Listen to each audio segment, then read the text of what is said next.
Hey folks, Dave here, and I recently felt incredibly whiny. In editing some of these budget knife reviews, especially the Kershaw Amplitude, I hear myself voicing the same complaints repeatedly, and so I'd like to address them.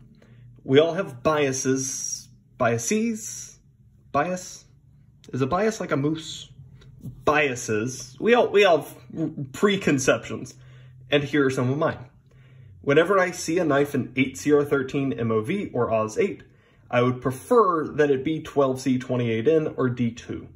When I see a knife with cheap-feeling FRNs, handles, or stainless steel, I would prefer that they be G10 with steel liners. The one exception to this that I can think of is the Delica, and by the way, blacked out crew wear, so sexy. They didn't give me a goofy B though, so come on guys. When I see a knife that is assisted, I would prefer that it be manual. When I see a knife with plastic washers, I would prefer that they be metal washers. When I see a knife with sharp edges around the sides, especially right there where you're supposed to open it, I would prefer that it be appropriately chamfered so that it doesn't tear up your little fingies. When I see a knife that is visually boring, I would prefer that it be visually interesting. When I see a knife with poor QC, I would prefer that it have good QC, good quality control. When I see a knife that is priced way too high, I would prefer that it be priced a little bit lower. When I see a knife that has what I consider to be a design flaw, I would prefer that it didn't have that design flaw. When I see a knife with a non-captured pivot, I would prefer that the pivot were captured. While many of these issues are more prevalent to the budget world, they're in no way unique to it.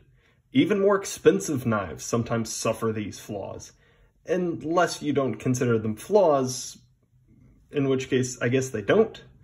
But if that's the case, why are you still here? I don't know. A note on design flaws, by the way. These are anything that I personally believe to be an objective mistake.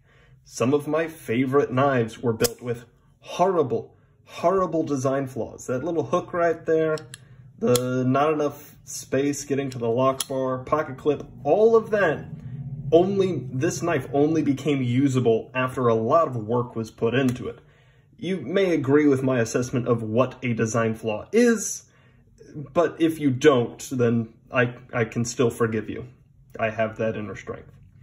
A budget knife with one or more of these issues is not automatically bad, although they certainly won't help it. The best knife in the world is the one currently in your pocket, and if that knife has some of these issues, but you don't care, great. If you don't care about these issues generally, great. Once again, proud of you for making it this far.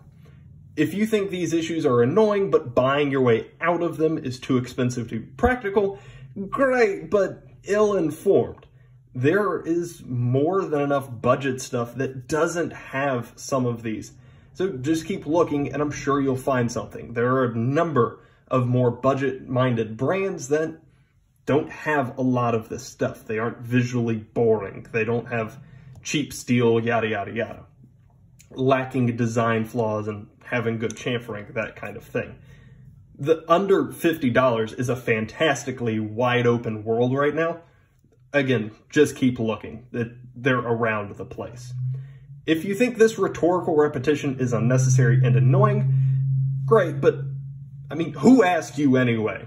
Why do you think your opinion matters? If you think it's time to end an already overlong video, great, and I actually agree with that one. If you have any questions, comments, concerns, or disagreements, let me know down below, and other than that, y'all have a great day.